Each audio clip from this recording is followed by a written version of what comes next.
Q. Q. I got something here. I want to see if you know what this is. A Q. A Q. That's right. Yeah, I like that.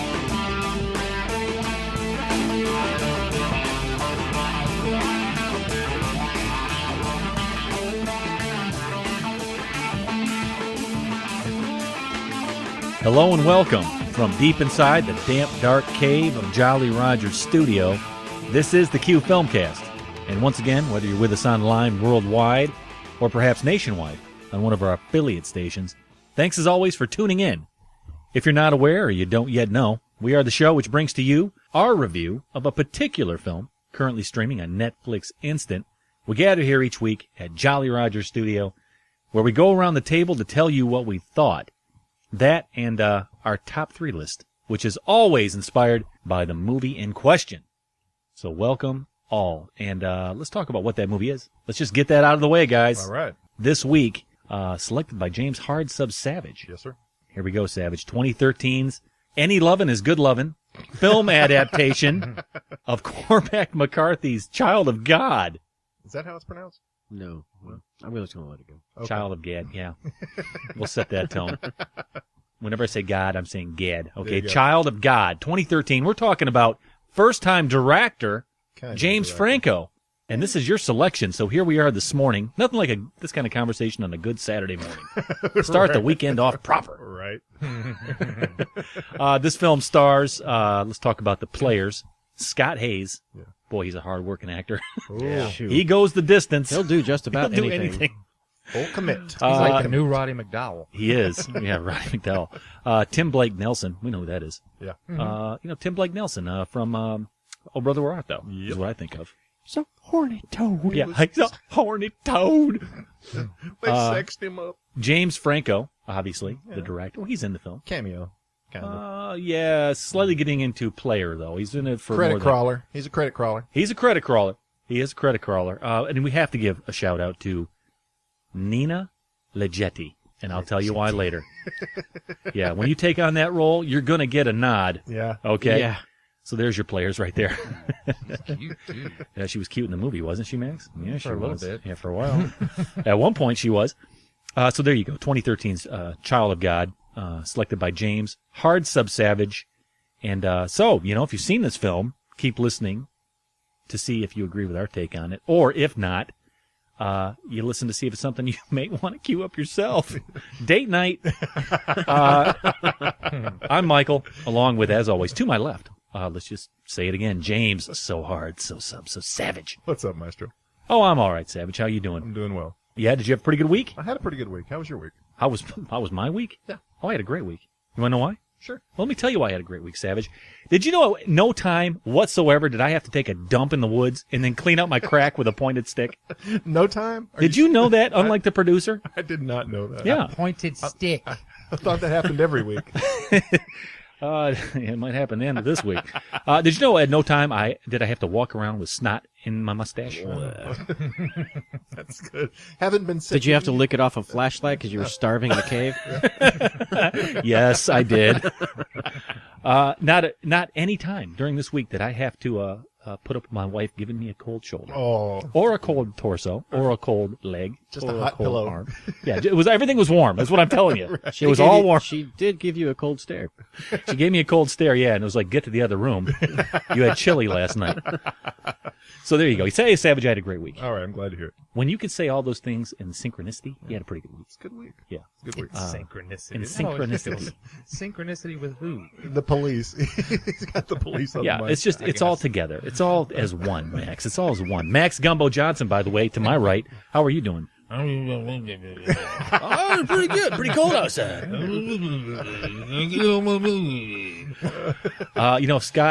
If Scott Hayes was not up for this role, I think you just stuck the landing. You could have been in this movie. Would you have committed, though, Max? Sure. Full commit. Yeah, except for that one scene, it wasn't too bad. That one scene? Really? Duty That in the- one Duty scene? in the woods. I'd have been like, what? You want me to what? We're getting ahead of ourselves. Come on. All right, let's keep the duty rolling. We're going over to Matthew St. Hoodie, the patron saint of high-quality outerwear. Hey, hi. Hey, man, that's so good to see you. Good to see you My guys. God, it's been a while. Yeah, let's round it out with the producer. the greatest producer in the history of this Q Filmcast. We're talking about Adam the Bomb Rogers. Hey. Hey, what's going on? What are you turning into what's that? Raj. Gee, Raj. Yeah. So here we all are, Q Filmcast. Savage brings this one into the queue. He wheels it on in here. Yeah. Child of God. I can't wait to hear what you guys think of this one. I think we have some things we can chat about and chat about and talk about. The big thing here is it's written by Cormac McCarthy, guys. Yeah. We know who this is, right? Yeah. Mm-hmm. Wrote No Country for Old Men. Mm-hmm. Wrote The Road. Mm-hmm. Wrote All the Pretty Horses. Blood Meridian. Yeah. I mean, the guy has like a devoted fan base of people that love his work. My mom went to school with him, and my dad. No, she didn't. Yes, she did. I have a picture of her. Are you with serious? Mm-hmm. Really? Yep, they went to the same high school. Huh. Okay. I like them apples. Well, what I want to tell you is that this film is supposedly based on someone that he knew. So hopefully, Well, it ain't my mom. Okay, I'm just saying there's a tie in here. Be careful, you're treading on something here. Okay. Cormac McCarthy, very interesting, Max. We'll talk about that later. Directed by James Franco. I don't think this is his first turn as a director, though. I think he also directed something else previous to this. Look at the producer. He's producing this thing. Well, he just did a couple of things. What else you got As I Lay Dying, he did that not long ago. Yeah. I think this was his first one, though. This was his first feature. This was the one where he said, I'm going to tackle some really heavy material. And if anything, as I'm researching this film, that's something that a lot of people gave him credit for. It's like, you said you wanted to get into something real dense, real heavy. Yeah. And for you to tackle anything by McCarthy on this budget, a lot of people respected him for that. So, you got to respect Franco. Yeah. Yeah. I mean, he really grabbed a hold of this thing and tried to squeeze as much out of it. Mm-hmm. By the stick, yeah. Let's talk about what the critics gave this thing, though. Child of God 2013. Kind of a fresh film. Yeah. I don't know if I call it fresh. Yeah, not exactly fresh. Yeah. You're right. Something's been sitting around a while. Right. Savage. Yeah. Let's lead this off with you. We're talking about IMDb and what they gave this film. Okay. What do you think IMDb gave this film? 7.9. No, 5.5. What? Say, huh? Wow. 5.5, but we know the spiel on IMDb. Oh, yeah, it's all users. Yeah. So in other words, you're saying the critics have some merit now, because most of the time you say they're stupid. No, I just said they're all users. I didn't. You're inferring something. No. I heard it in your voice. It's funny how when you agree with them, you're like, "Oh, IMDb's perfect. These people these are sharp people." When they don't agree with you, it's like there's a bunch of users. Yep, that's what he was saying. What about Rotten Tomatoes, Max? Critics wise, what do you think Rotten Tomatoes gave this film? Critics wise, critics, 54%. 38. Whoa, that's a 38. Isn't that what Equilibrium got? Yeah, from the critics, right? What about users? And listen, you can't fault anybody for not recommending this film or loving it. No. I can't part ways with you on the emotional impact of it. But Hoodie, users wise on Rotten Tomatoes, 58, 24. Whoa! Wah, wah. Wow. Have you read them? The reviews from the users? No, it was just basically it was unwatchable. It made me feel terrible about humans. Most of them were like it has nothing to do with the film. I just couldn't watch it. I hated it. Really? Yeah. And interesting. Wow. You want to talk about why? You want to talk about why that is and what this film is? It's pretty heavy. Let's get into this one, guys. And here's what you have. Child of God. Oh, my God. Set in the mountains of Sevier County, Tennessee. We've all been there, I bet. Mm-hmm, yeah. Hoodie, damn, you grew up there. Shut up. Yeah, set in Hoodie's backyard, which is childhood home. I think I saw him pass through my backyard when I was in high school, just dragging a mattress and yelling things at me. Did you live in a cave? There's some caves out there. There's lots of caves. Appalachia. Actually, Sevier County. This is not a great calling card for that. But, it's a great part of the country. Gatlinburg, the whole thing, love it. Sevier County, Tennessee, just up the road from where we're sitting right here. 1960s tells the story of Lester Ballard, a dispossessed, violent man whom the narrator describes as a child of God, much like yourself, perhaps. Ballard's life is a disastrous attempt to exist outside the social order, successively deprived of parents and homes and with few other ties. Ballard descends literally and figuratively to the level of a cave dweller as he falls deeper into crime and degradation. Released in the summer of 2013, Child of God was placed for official competition at the 70th Venice International Film Festival and was an official selection of the 2013 Toronto International Film Festival. After its release to the public, it received mainly mixed reviews, from scathing to high praise. Many people who watched the film have gone on to say that although they thought it may have been a good film, they just couldn't like it, nor would they ever recommend it. Franco did, however, garner a fair amount of attaboys from his peers, who saw his ability to take on such material for a directorial debut as highly bold and brave. Absolutely. You want to listen to a trailer of it? Sure. Is there a trailer of this? Yeah, Matt, you want to do a trailer of this? Sure, film? let's do one right now. I'll do the band. Get off my property. Get off my property. So it goes a little something like that. So here you go. Here's a trailer, Child of God. We're going to come back and tell you what we thought of this one right here. He had that rifle from when he was just a boy. Step right up, folks. On the car. Shoot out the red dot in the middle. I'll say one thing. He could shoot it. Hit anything he could see. Mm-hmm. That's right. See how you is.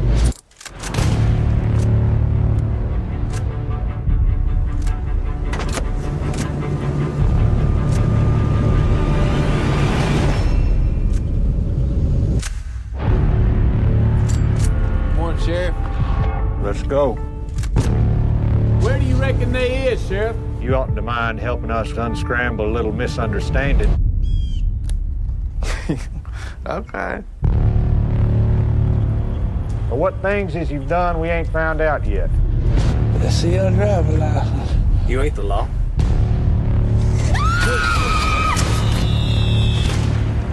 You tell us where you put them bodies.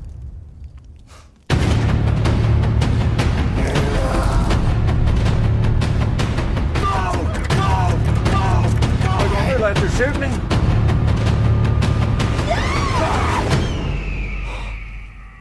All right, so there you go. We got a live one here. Child of God, 2013. Queued up by James Savage. So here we go, guys. Let's talk about this movie. All right. Let's do it.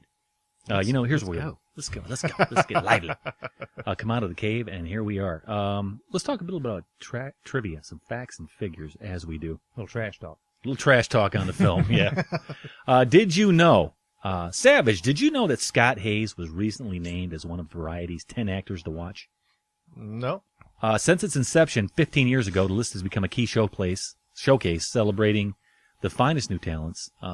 Past winners have been Adrian Brody, Melissa Leo, Christoph Waltz, Jennifer Lawrence, and Octavia Spencer. Some good company. Not a bad list. Scott Hayes is in that list. A lot of people are saying, hey, he's a talent to watch. He's a hard-working guy. He'll bring his lunch pail. Yeah. Hard hat and lunch pail. I'm going to work. And then I'll poop in it. Yeah. Hoodie, did you know that actor Scott Hayes actually moved to Sevierville, lived in your previously owned home, stayed in your bedroom in Tennessee to prepare for the dynamic and challenging role of Lester Ballard? He lived in an isolated cabin in the woods, lost 50 pounds, and was reportedly sleeping in caves most nights. Most of his time in isolation was spent working on perfecting this accent and how he would speak it. He wanted to be seemingly unintelligible, but somehow understandable. Yeah. Nailed it. Yeah. I think that's kind of overkill. I don't think Daniel Day-Lewis would do that. Yeah, Daniel Day-Lewis is like, nope. What do you mean as far as living in a cave? Yeah, I mean, the method. That's a little much, I think. He showed up to work. That's what I'm going to tell you. He did more than just Do you think show he actually up. did stay in your house in Sevierville? Yeah, my Meemaw, she charged him $13 a month for rent. Did you know, Max Gumbo Johnson, did you know that while living as a cave dweller for the role, his only link to the outside world was his iPod, which contained only the music of Eminem? Wow. No That'd be wonder enough he to went drive anyone insane. crazy. Yeah, what's that all about, producer? I don't know. Only the music My of Eminem. character would only listen to Eminem. Yeah. I know this instinctively. That's a ballad of him from Eminem. I'm telling you right now. He wanted something unintelligible to listen to. Yeah, and whenever we want that, we just go to your place. Whenever we want something unintelligible to listen to, we say, hey, Adam, come over and talk to me. By the way, Adam's new nickname is Fruit Ninja. No, it's Fruit Ninja. It's Fruit Ninja. Why? It was either that or Fruity That is Ninja. stupid. Fruit Ninja. Because Mr. I play on my phone while I'm supposed to be watching a movie. Right. It was one time. The movie wasn't that good. Sure it was. And you were on a date. Fruit Ninja. yeah, he's the Fruit Ninja. And This it's is definitely not Fruit Ninja because I wasn't playing that. a former episode throwback. Right. All right, a little more trivia here. Did you know that in 1969, author Cormac McCarthy and his wife moved to Louisville, Tennessee, purchased a barn. That's where he wrote this book. Mm-hmm. He redid all the stonework in the barn, lived in it. And he says Child of God is based on actual events. Yeah. I'd like to know who this person is. so I can avoid them. Did you know that a film adaptation of McCarthy's most hailed book, Blood Meridian, has been rumored for years? James Franco, Todd Field, Scott Rudin, and Ridley Scott have been connected at one point, which has fallen through at least twice. Just give it to the Coens and let them There you go. do it. I hear that's. I don't even know the material in that, but I hear it's pretty. I heard it's pretty rough. I've not read it. Brace yourself, strap yourself in, kind of thing. What are we going to talk about? Currency. We're going to rate this thing too. That's what we do. We're going to rate this thing too. We don't use thumbs up and thumbs down. Nope, that's presumptuous. It's dumb, stupid. Dumb. What do you want to use, Max? Carnival prizes. You like that, Savage? I do. Carnival prizes. Because that's what's in the film. That's right. Big fluffy bears. Yeah, he could win them. Yes, and he a could. tiger. He could win them. Savage, let's get into it now. You queued this film up, so obviously we're going to go to you first. Yeah. Child of God, 2013. What you going with? What you got? Well, let me see. Between a 6 and a 7. You can't. I understand why people can't recommend it, but there's an old saying from Dennis Hopper. It's like whether you spell it R-A-T or T-A-R, it's still art. Right. And so it's in that vein. Not all art is meant to be pleasant, and this is certainly not that. Those are my initials. So I can't go higher than a 7. So You can't go higher than 7? Nope. Okay. So it's a 7? 7. Okay, 7 Carnival prizes for you, but it's effective. It is that. Yeah. Oh, and by the way, I forgot to mention this earlier. We do a top 3 list, right? Yeah. And there's a lot of degeneration in this film. Degenerates. Forgot to mention this. I need to get this out right now. Our top 3 at the end of this movie is top 3 degenerates in film. Yeah, let's make that clear. Let's make that clear. So that is the inspiration. Different. So when Savage talks about, it's a degenerative movie. So we're going to talk about top 3 degenerates. Speaking of which, no, I can't do that. That's a terrible lead-in for anybody. Hoodie, let's just go to you. You are certainly not a degenerate. Thank you, Mike. You are certainly not a cave dweller. You never know. But if you could actually grow a cave dweller beard, though, I think, if you really had to. Tie some rats into it. What do you got for Child of God? I'm going to go 5. Yeah. I thought you're saying that the subject was a little tricky. I agree. I think he still made a lot of easy choices in this one. Franco, that is. You think so? Mm-hmm. Played it safe. Yeah. Okay. Played it safe. I can't wait to hear some examples of that. I think I've seen that brought up. But yeah, okay, I got you. 8 there. I'm sorry, 5 there for you. 5. And 7 for Savage. Yes, sir. Producer, straight to you. Let's go over there, man. What you going to give this film? 2013, Child of God. I'm going straight 8. Straight 8. Like Paul Thomas Anderson. I'm so tempted right now to say why. Should I or should I wait? Wait for the 8. Wait for the 8. Okay. Okay. I can't wait, producer. I think that's exceptional. 8 for you. Okay. Wait for that 8. Child of God, Max. 2013. We're talking about Carnival. Carnival prizes. Toys and prizes. What you going to give? I'm going to give it 5 Carnival prizes. Really? Going straight 5. Right down the middle, buddy. Okay. Right down the middle. Well, here's the best way I can say it if it's my turn. Child of God is a son of a bitch. I don't say that as a negative, though. I'm pretty much sure that was the blueprint. A warm, fuzzy movie this was not to be, or was it meant to be? And if it was left in the idea that there was some sort of an apology for that, then I would be disappointed. I don't think it apologizes. To me, it's a successful film, and I say it's a very good movie too. I'm fully prepared to champion this thing a bit. I watched it twice, and I'm just left with respect for it. I kind of felt the conviction of the project in every frame. It's like these people showed up with their meager budget, their nasty plot, their brutal plot, their ridiculously ambitious actor. I mean, for God's sakes, Hoodie, he took a dump on screen for you. Not for me. You understand what no, for you, for all of us. For all of us. What I'm saying is everybody felt invested in the role, overly invested. I don't see how you can't be entranced, though, by what Hicks did here. I was really into that. He slathered it on thick for sure. But it worked for me. It went a long way for the film. It did for me, too. I don't typically gravitate towards violence or gratuitous nonsense. But I don't think that's what it has to do with the center of this film. It isn't. No, what grabbed me was ultimately the content of what I was supposed to think about. And it made me appreciate it. I found this to be an entrancing look at loneliness and unacceptance. To me, Lester Ballard is a sympathetic creature, grasping for breath. That was really brought onto the screen well.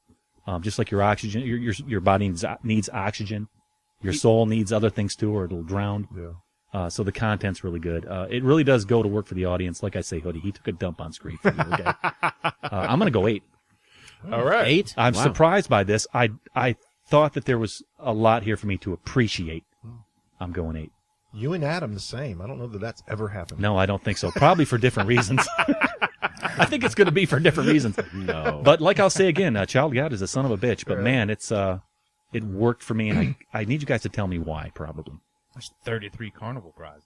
Okay, well, let's get into it, guys. Right. I went up a little higher than I thought. Savage, you're up there. You guys are in the middle.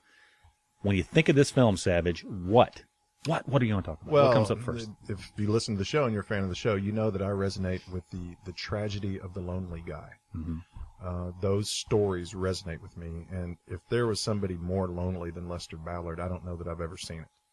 And it is absolutely heart-rending how he tries to reach out over and over and over, and finally finds connection only in death, which is kind of the ultimate tragedy. And Scott Hayes, this is worth watching for the powerhouse performance of Scott Hayes. He is an actor too. Scott Hicks. It's Hayes. Scott Hayes. Hayes. I think it's Hayes. What's that? It's Hayes. Sorry, my apologies. Yeah. He is an actor to take note of. You'll see more of him because he did full-on commit. And, the proximity to us, the Sevier County, I've met people like this. Their accent is so deep. It's almost like they're speaking a different language that you can understand. It's weird. It's like you don't know what he's saying, but you know what he's telling you. Yeah. Yeah, it's really strange. Yeah, it's like a different language that you understand. You couldn't speak it, but you understand what he's saying. I understand what you're saying. I like how you're pulling back the layers and saying that there's a bit more there, especially with reaching out to other people and being shot down. There's one scene in the jail where he wants to make a friend so bad. Yeah. And so every once in a while, you're pulled out of that, wow, this is an awful film to look at because of what you're seeing and realizing that there's a bigger story here. Yeah. He's reaching out, and even that's denied him by death, because John gets taken away to die. And the carnival where he's reaching out to, when you could tell everybody's around him and they're not ostracizing him at the carnival, and he feels he belongs, like he's okay, he's in society, and you can tell he's happy. And then when he starts winning that meager success that he has, even just winning the carnival prizes, where he's connected with something, right? And then it's immediately kind of taken away, where the mother pulls the daughter away, and so he's still outcast. Yeah, I think if you have to have a sympathy for this guy to have it be impactful, and I felt very sympathetic towards him. At least the heart of what he had. He did not have so much a dark soul. No, he is deranged. He's deranged, but there's a lot of splatterings in this movie of him trying to get back to the light. Yeah. But anyways, Hoodie, what do you have? No, that's interesting. I tried to. I got all this. I just felt like they didn't really explore that or go as deep into him being ostracized as much as I think that they could have. And the whole time I'm watching this, I'm really just saying to myself, man, I really need to read this book. I bet you this is a great book. Me too. Because the movie just wasn't hitting it. I felt like a lot of Franco's shots were just easy. The soundtrack was easy. Scott Hayes, he did a fantastic job. I mean, he really did. He was the whole thing, and that's tricky to do, as none of us know, I guess, maybe. I've never had to do it, but I assume that's very, very tricky thing to do. There was just no mood to the movie, I guess, is what I was really lacking with it. It just seemed really like something that you'd watch on, like, ABC in the 80s. And that, you know what I mean, though? Just kind of like... Minus the Duke scene. You know what I'm saying.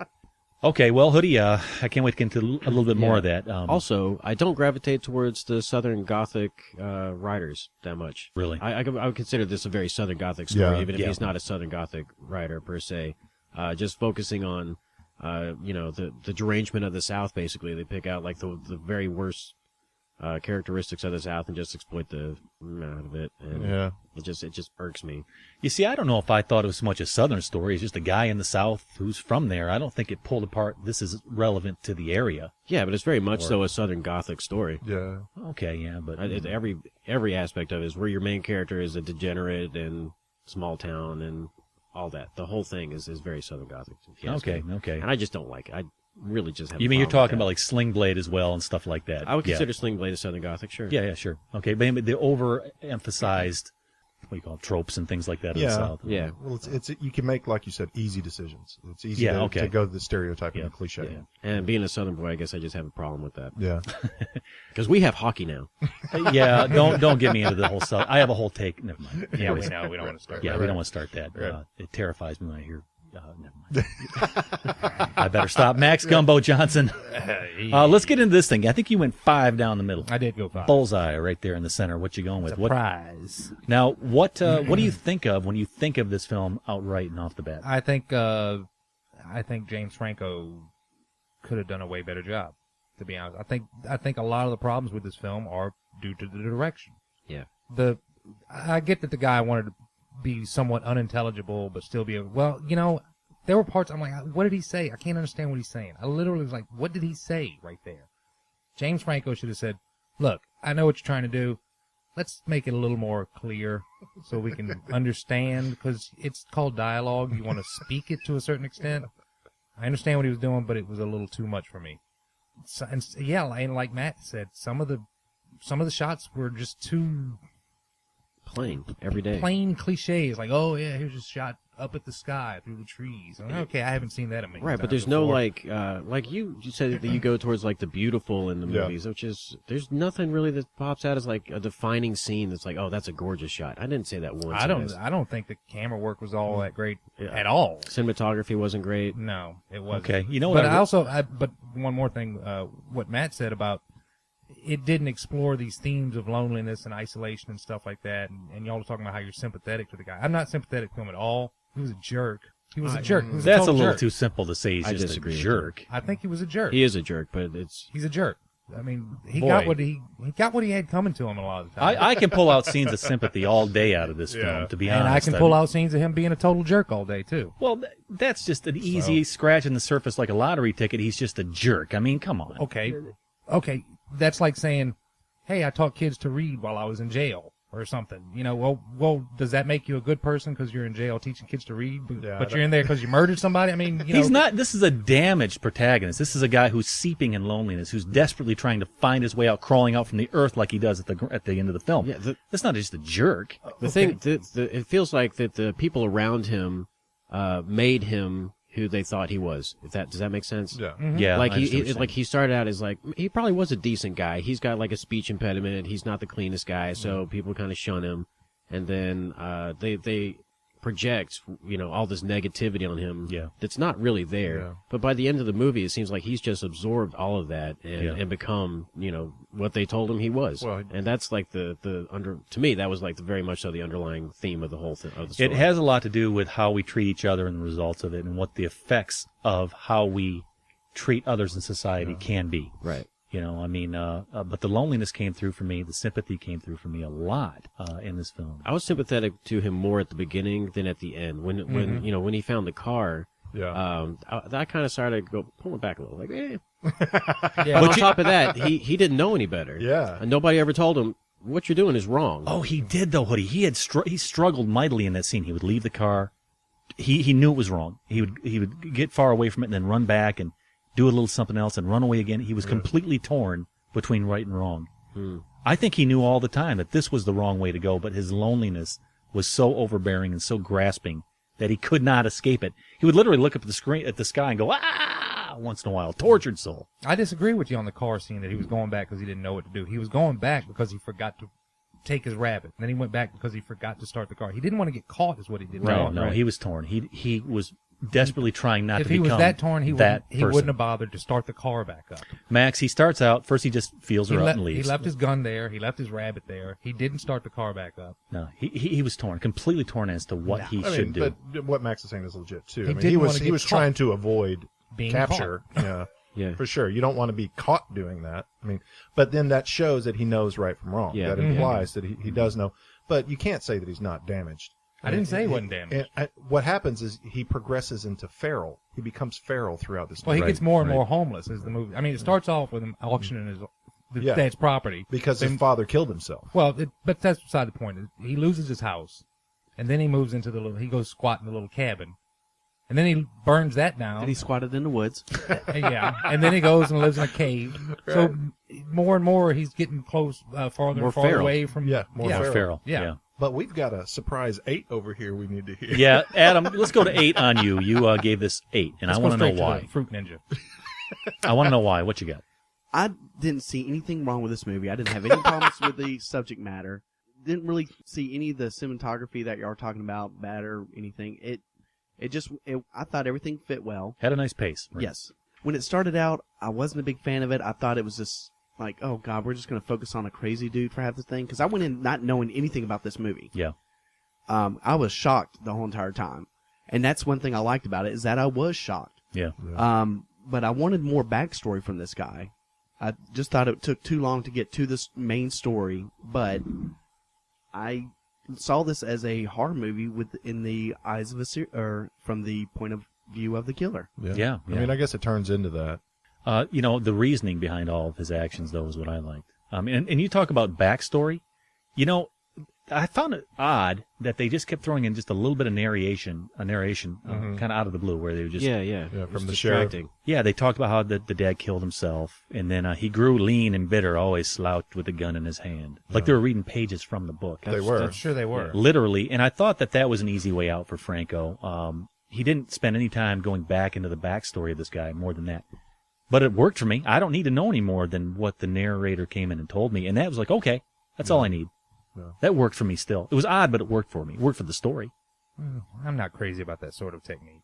It is lazy. Yeah. It didn't work for the story. I don't think it did either. But a lot of people, when I read about the criticism of this film, and it goes right back to what you two said, it felt like there wasn't enough craft to hold up the weight of the story. Mm-hmm. And people say, well, the problem is, if you're going to make this movie, you have to have like a road kind of budget. Yeah. Where you can really create these gray, dark, brooding sets. Bleak. And it felt a little too handheld camera-ish. But I don't know why that worked for me. It felt very grounded because of that for me. Well, it felt very workmanlike. Very workmanlike, that's what I'm saying. Let's take a break here. Let's do a piece of this film. Child of God, come back, tear into some of these scenes. What do you say? All right. Talk about what floats up and sinks to the bottom or whatever. Here you go, Child of God. We're going to come back, get into more of what this film had in it, the inner workings of it. So here you go, Child of God 2013.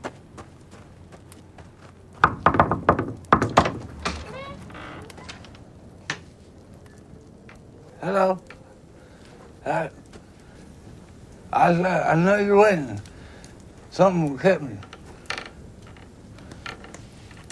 Of course I'll shut the door. It's chilly. I'm a little nervous. I have a small confession to make to you.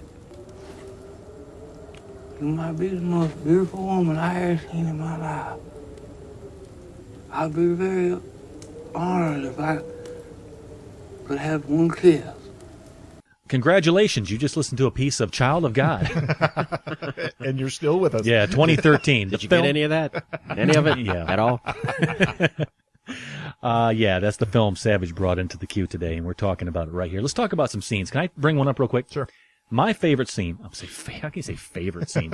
Effective scene? Yeah. This is where I'm like, okay, they're bringing the material as I need it, which is a gut punch.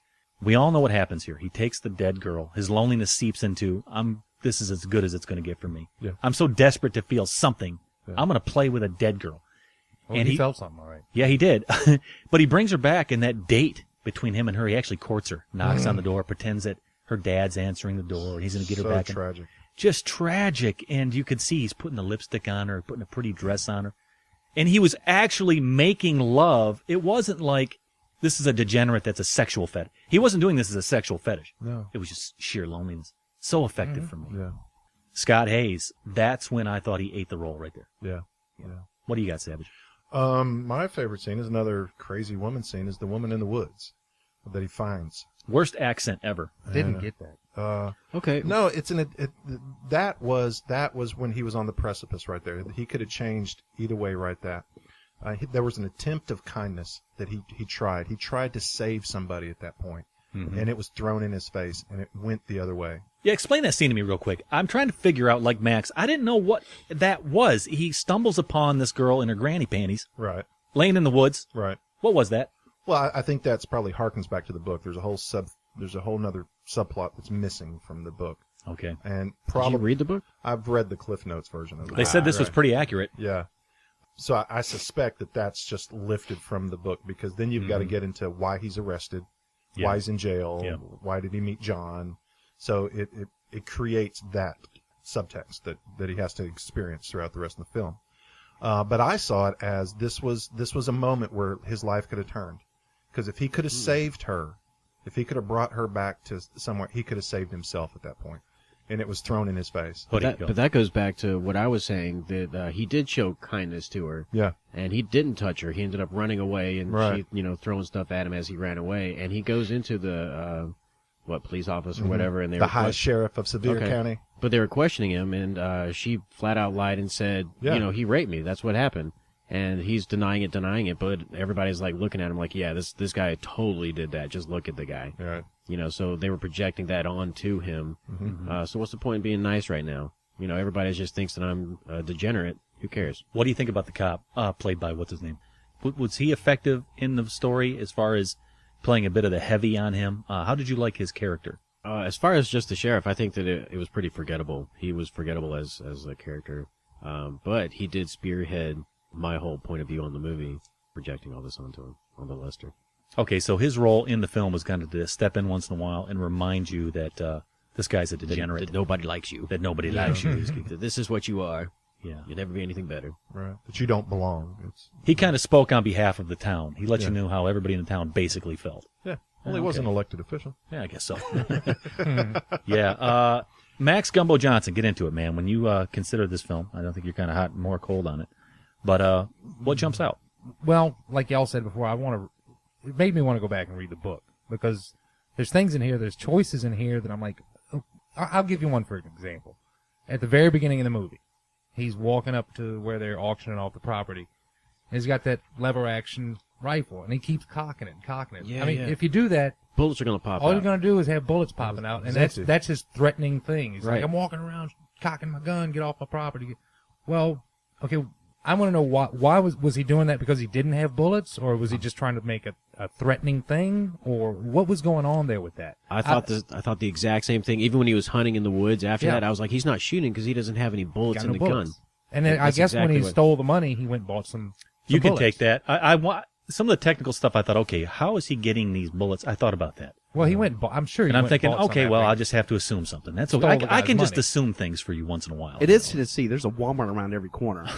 Well, but anyway, but my point is that I mean, like that particular choice of him standing there cocking the gun over and over and over. Yeah. There's a reason that's there. Because, I mean, this guy, they talk about what a sharp shooter he is. He's not going to walk around just wasting bullets. Right. So that sort of thing makes me want to go back and say, okay, was that in the book? Was he doing that for a reason? There were a lot of things like that in this movie for me. I didn't mind the story so much. I thought it was interesting. I just thought it was, some parts of it were a little too overplayed, a little too heavy-handed as far as I was concerned. They should have delved into a little bit more of the dark material, I guess. And how much more darker could you go? I'm not saying get more dark. I'm just saying give it a little bit more exposition. Let me find out a little bit more about this guy. Rather than just have the narrator say, well, here's the story. Yeah. Yeah. It's like, it seems like they focused on some of the wrong things. They should have been more focused on, like you keep saying, that the themes of alienation and stuff. Yeah. I wanted to, I mean, you're going to go for that. I mean, really go for it. That's what I wanted to see. Yeah, that makes a lot of sense. I wanted to see more of that. More, and he maybe even have him be more, or not more, but a little more static, like not moving around and doing so much. You know what I mean? Yeah. Like sitting by a fire. That's what makes loneliness is sitting there mopey, I guess. Well, there's one scene where he's sitting by the fire reading the newspaper out loud to an imaginary person. Yeah. I mean, that was pretty lonely.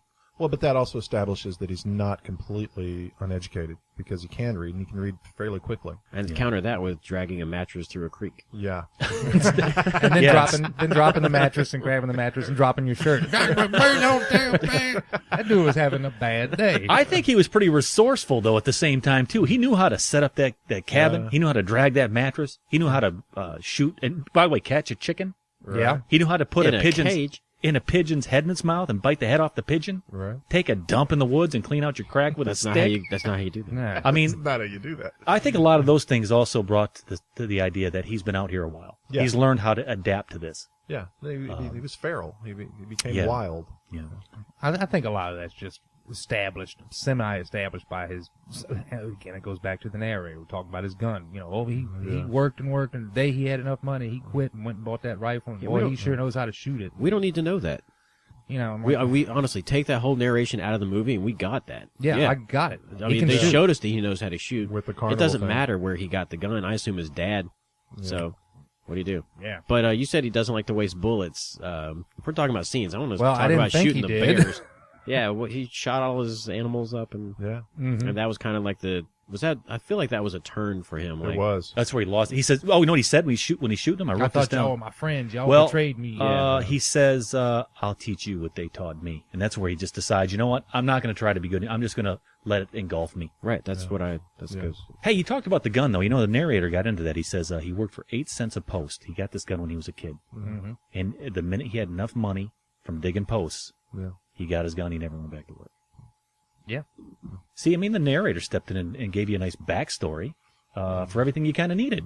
But like he just said, we didn't need to know that. I do. I want to know how long he's had this gun and how long has he been damaged. And when he's 13, 14 years old, he already decided work ain't for me, society ain't for me, isn't for me. Proper English. Yeah, because his dad, they said he killed him when he was 12? When he was 12, but all he wanted was his gun and to be alone. So the death of his father was what sent him into that abyss.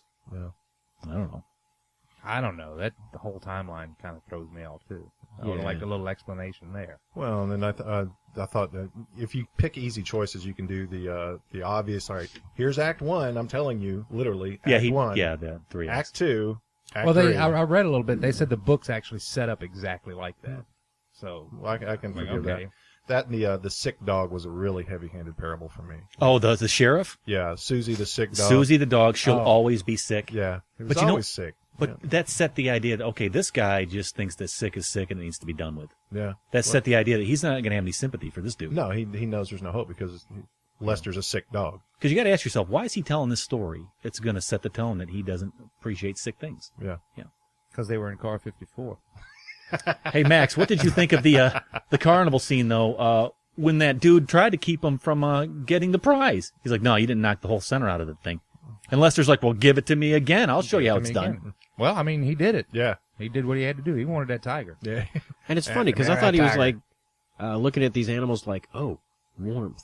Yeah. That's what I thought. I could sleep on these and be warm. He made That's friends exactly out what of I them. thought. Yeah, and then he goes to the cabin and he's in his bed looking at him across the room. I'm like, you dummy.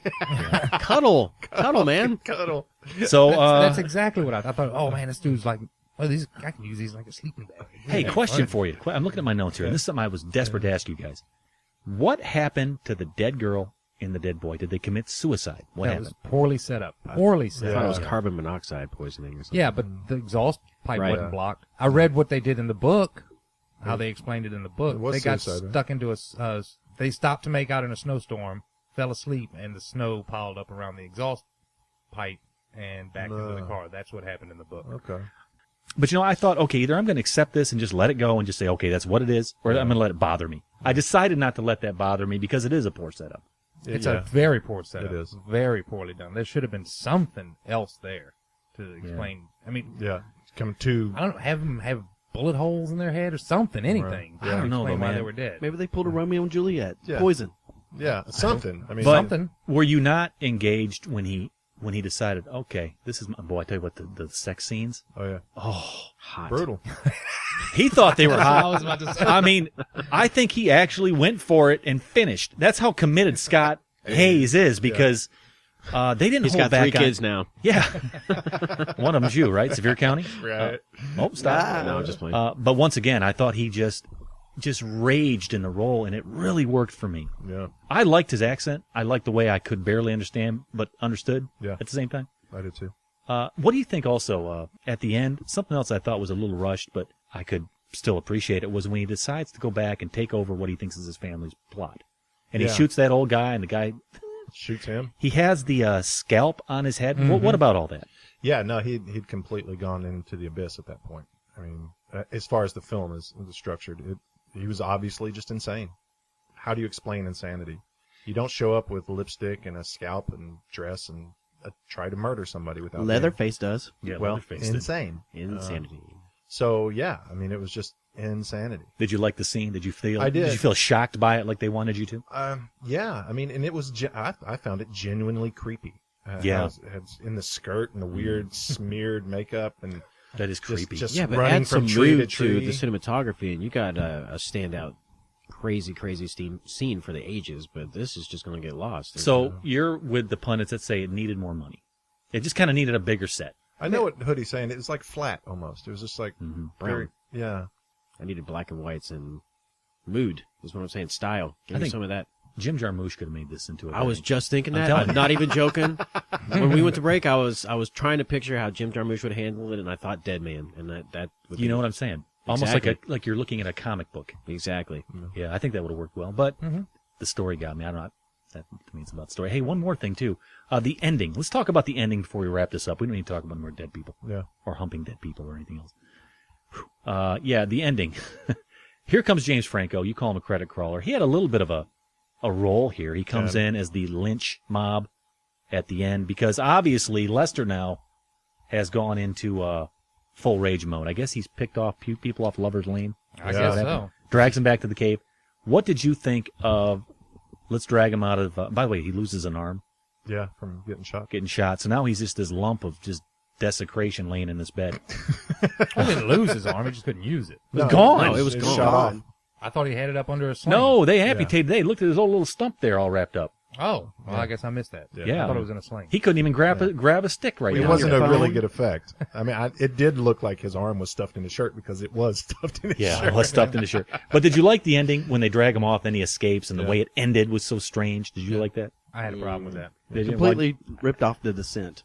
I don't know. I think if it the ripped book. off I think the that book Descent. came out way before The Descent. Just because a guy's in a cave doesn't mean there's a Descent ripped off. No, he pops out of the cave out of the ground like Birth. I don't know if it's a Descent ripoff. First of all, it was written in 1969. Well, I mean, there Talk may about be the movie, not the book. There may be something to the rebirth imagery. It's definitely a rebirth thing. Right. And when he's laying in that cavern in the cave, it looked like a womb. Yeah. He's curled up in the fetal position. Right. I think you're reading way too much into that, honestly. You don't think that they put him in a fetal position in a thing about the size of a womb and have him crawl up out of the ground? Okay. So you do that. You Into give me life. all of that metaphor, and then he breaks out of the ground, and he's in a field. Running around. And then you don't tell me the change that he's gone through. He just runs around. So why There's do no all the rebirth. rebirth and not tell me what kind of change he's going to be through? You can do that. Honestly, an artist can show me change in one really good scene or one really good shot. So I can say, wow, okay, that guy's he's changing. And that didn't really happen. No, it just ends. It I really like the- does. It you just didn't ends with him like dancing off like Running house on through the woods. prairie. I like the ambiguous thing. Yeah. But like in the that. book, he makes it to a mental health institution. Oh, does he really? And he makes it. I just thought that he's a child of the ground. I mean, when you're left with just no one there for you and you just kind of come up with no one there to give you love or warmth, you just become crazy running around. I thought that was kind of the metaphor. I don't know. I don't know. And one thing, how have we gone this far in the show without talking about Scott Hayes' snot control? He's got such an amazing power to control such an amount of snot. Yeah. It's crazy. I mean, that was like that was an amazing amount of snot. I would have given it a 4, but I went to a 5 because It's not control. that's something. That's you realize not easy. Some people. It went out past his chin, and he did. brought it back in, Oh, my God, he did. and I was like, "Whoa, that guy knows how to do that." That's amazing. I think anything he could expel from his body, he expelled in this movie. Because you remember the side of the car, right? Yeah. Yeah. Oh, yeah. Okay. All right. Well, let's go ahead and wrap this up then. There's your conversation right there. Child of God 2012. And we're going to take one more break, listen to a piece of the film directed by James Franco. Come back, talk about our top threes. And this week, obviously, top three degenerates. Where did we get this idea? How about you, young man? What is it? On the card, shoot out the red dot in the middle. You have 5 chances at which to do it. You pick any choice prize in the house.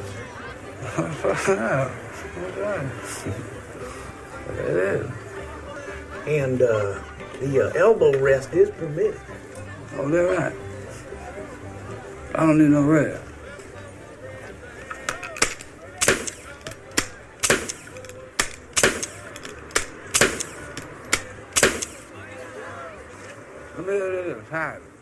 There, that is 2013's Child of God. There's a piece from it, and leads us to our top three, as they all do. Let's get into this one, and let's lead it off with James Hardsub Savage. We're talking about top 3 movie degenerates inspired by Child of God. What you got? I'm going to pick the easy fruit. I'm taking The Bad Lieutenant, Harvey Keitel. Oh, that's up there. Yeah. If he's got to make the list, so I'll put him on it. There you go. I think that might be the pinnacle of an answer. Nope. I got 2 more. Oh, wow. Okay. And you keep it in the queue. I like that. Yeah. Speaking of keeping it real, let's go straight over to Matthew St. Uddy. What you going to go with for your number 3? I haven't seen this movie in a long time. I don't remember their names, but the Mountain Men of Deliverance. Oh my God! Like they had names. Did they have them? Not that I'm aware of. That's probably why I couldn't think of them. That was like a degenerate posse. Right? Oh yeah, it was a trio. Yeah. Of degeneration. Yeah. You know, Had a pretty mouth on him. Yeah. You know why they call it toothpaste? Because if it was anywhere else, it'd be teeth paste. That's why. Yeah, you know that joke. Max Gumbo Johnson. Good answer, by the way, Hoodie. Number 3, I'm going to have to go with Frank Weiler from Bowie Omega. Don't know what the hell that is. It's a horror movie from the early 80s. A guy's girlfriend gets killed and he stuffs her and starts having an affair with his housekeeper. Ooh. It just gets worse and worse from that. I don't like it. He's a necromantic. This is where Adam says, I liked it. He's a necrophiliac. I've never seen it. It's a fun watch. That's a fun watch. A fun ride it is. It's a disturbing film. Adam, number 3. We're talking about Movie Degenerates inspired by Child of God. What you got? I'm not going to play any games. I'm just going to throw them out there. 1, 2, and 3. David Hess. David Hess. David Hess. David Hess. Pretty much. What's he talking about? Last House. Last House House on the edge Dead of the End park. Last House on the left, and Hitchhike. Okay, I don't even know what this is. He's a degenerate in everything. In everything. Okay, so you just David say Hess. Just David Hess. David Hess and everything, pretty he's much. The go-to degenerate. Yes. Okay. My number 3. You know what I'm going to do? I'm going to go with a movie that I didn't like at all, but I think he's a severe degenerate in this movie, and it creeped me out. And, we're talking about Stanley Tucci from The Lovely Bones. The Tooch. The big Tooch. Oh, yeah. That's a good. You know what I'm talking about? Mm-hmm. I don't know why I didn't like that film, but I liked him in it. Hard Sub Savage. Yeah. Number 2s. We're rolling here, man. Yeah, what you got? making our list again in a short amount of time. Divine. Pink Flamingos. Good one.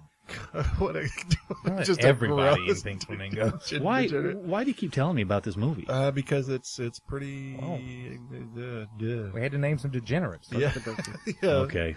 That's Matthew right. Saint Haven't Hoodie. even heard it. Patron Saint, number 2. What is it? Bad Santa. Yeah. That guy. Keeping it in the queue, yeah. Keeping it in the queue. Right. Yeah, I would call him a degenerate, I guess. Sure, he was a degenerate. Absolutely he was. Producer, I want you to produce to me your number 2 answer.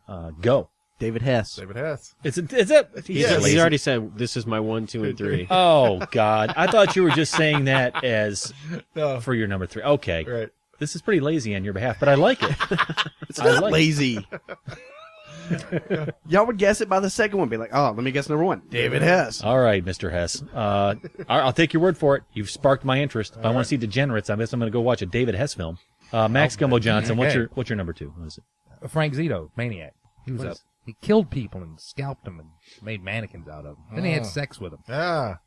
I see you're keeping a theme going. Yeah. Definite theme to my list. Right. I can't say you've sold me. I'll take your word for that. Number 2 for me. How could you not talk about Gary Oldman in something? He plays a lot of degenerates. I'm going to go with Drexel from True Romance. Yeah. He was a degenerate living in like squalor in his drug house and pimp. But he was just a degenerate to me. What else is he? He's a pimp. It's hard out there on a pimp. He's trying to get money for the rent. Pimps are degenerates. Yeah, but he just seemed like a degenerate even by pimp standards. All right, Drexel. Sounds like a really good He just, info. you know what it is? I think a degenerate relishes the underbelly of society. And I think he relished it to me. You know what I'm saying? Yeah. Okay, whatever. Number 1s, is that where we're at? Yeah, number 1s. James Hard Sub. Yep. Historical degenerate. Actually a real dude. Caligula. Absolute degenerate. What makes him a degenerate? What doesn't make him Yeah. a degenerate? I mean, every bad thing you hear about Roman society. He started it. Basically, Yeah. he started it. More of a trailblazer than a degenerate. Oh, I like that much better. If you have not seen the Caligula, watch it. You're not selling him on this. No, well, can't help it. You're talking about the movie, though. Yeah. The basic porno. Yeah, kind of. Okay. I haven't seen Well, that either. no, it's a Roman. The R-rated version and the X-rated version are basically the same movie. The X-rated version inserted like 5 minutes of actual pornographic material. John Gielgud in it, for God's sake. Peter O'Toole. And Malcolm McDowell, And the guy Malcolm that'll McDowell. do anything. Another guy who will. You want me to poop for you? Sure. You want me to stick my fist where? Okay. Okay. I'm not going to ask that of you, Hoodie. I'm just going to ask you to give me your number 1. Don't worry about it. Just that. Right. I'm going to give an honorable nod to Requiem for a Dream. That was just awful. Oh, man, that's a good answer. But my number 1 is Bad Lieutenant. It has to be. Nick Cage. Portical. No. I hadn't seen that one. Harvey Keitel. What are you talking about? That is such a degenerate. Producer, we know what yours is. Yours is like Bill Flax or whatever. Herman Hess? Herman Hess. David Hess. David Hess. David Hess. Who's supposedly a very nice guy. Yes. What He I've wrote read. music. He was a good musician. I don't know that part. What about you, Max Gumbo Johnson? What you rolling with? Oh, continuing the theme, Robert and Betty from Necromantic. The whole necro thing. Well, Robert brings it. Inspired by Ballard. I guess so. Yeah, I know. It makes me sad. Here's the worst part. Robert brings home a dead body, and they both have sex with it. They have like a threesome. All right. And then Betty leaves him and takes the body. Oh, come on. Whoa, man. he lost his woman to a dead dude. That's terrible. But for how long? So they rotted away. But it was rotting away while they were doing it. It got pretty nasty. I'm done. You know what? Good answer. My number one degenerate, I'm going to keep it with Gary Oldman. I'm going to go with Sid from Sid and Nancy. Yeah, historical degenerate. Well, I mean, he celebrated his degeneration. He created a movement and a noise and a music and a sound with his degeneration. Oh, he was just confused. He was just a degenerate. Come on. Unapologetically so. Yeah, he was great in that movie, too. Yeah. Yeah, he was really good. And I kind of flopped. I don't like my Gary Oldman. He's a musician. Use that other dude. Who's the dude who died not long ago? He used to get on stage naked and stuff. What's that guy's name? G.G. G.G. Allin. G.G. Allen. Ugh. Alin. I think he went by Alin. I don't care what he went by. Pretentious. All right, so does that wrap it up? Does that wrap it up? Yeah. We did it, didn't we? We went through our top 3 movie degenerates. Right? I don't know. There's a lot of degenerates There's out there. tons of them. Frank Booth. Yeah. I didn't want to. Velvet. Yeah, I wanted to go to where I kind of wanted to go. Oh, is that really a degenerate? I wanted to kind of be a little bit of a cloudy area there. I wanted to say the 8 dignitaries in Saulo, but I didn't. Yeah, I was surprised none of that came up. I was thinking like Centipede. I wanted to say Martin from Human Centipede too. Oh, the but Human I didn't. Centipede. Yeah. Well, we put this out on Twitter. Some things I came wanted to back. say Wong Chi Hang from the Untold Story, but I didn't. Wong Chi Hang. That's his name, Wong Chi Hang. Check this out. Put this out. Just a few things. Mads-Machina at the Film Bambina. She plays along a little bit. She said, Alex Clockwork Orange. Yeah. She said, do you always read these on the shows? Yes, we do. Proof. There you go. Take that, Alex Bambina. Listen, our buddy Rosender, I just kind of liked what he put here. I think it's funny. He just put the Jesus. The Jesus. The Jesus. From Big Lebowski. Yeah. Right. Don't mess with the Jesus. Yeah. He's a pederast. Yeah, He was actually a degenerate. Yeah, okay. You're right. Yeah. Good call. And we had a bunch of them film Samurai, Bad Lieutenant. There's like 4 or 5 people said Bad Lieutenant. That's why we don't have a big list this time, because it's like everybody said Bad Lieutenant. They're all right. Oh, man. So that ends this one, doesn't it? Yeah. Whose turn is it? Yours. Oh. Yeah. Okay, so this is next week's film. We're going to reveal this thing right now, and I'm talking about 2010's Indie Love Ayawadadi film, the guy that directed it. We're talking about Submarine. Submarine. Yeah, a lot of people like this film. My wife really liked this film, so I thought, all right, Lisa, I'll take your lead on this one. We can talk about this. Popped up on Netflix. All right. Submarine from 2010. That's next week's selection by me and my wife, Lisa. Yeah, we went seen it at the Belcourt. What did you do, Michael? What? You got to pick a Lisa You film. have to pick a Lisa film. What did you do? Well, I did come home after chilly night. chilly What apocalypse. I need you to do tonight is just stay real still. Yeah, so that's what we're going to do next week, and there you are. And that's where this one ends, I do believe. Child of God, next week is Submarine, the Welch film from 2010.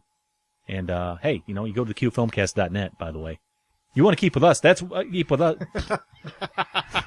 We're not going to edit that. You want to keep up with us, you go to thefilmcast.net. And there you can leave your own review of this one if you dare watch. Let us know what you think, how we're doing. Leave us some feedback. We love that. So that's where this one stops, guys. Next week's Submarine. So until then, take care of yourselves. And however it is you say, good night.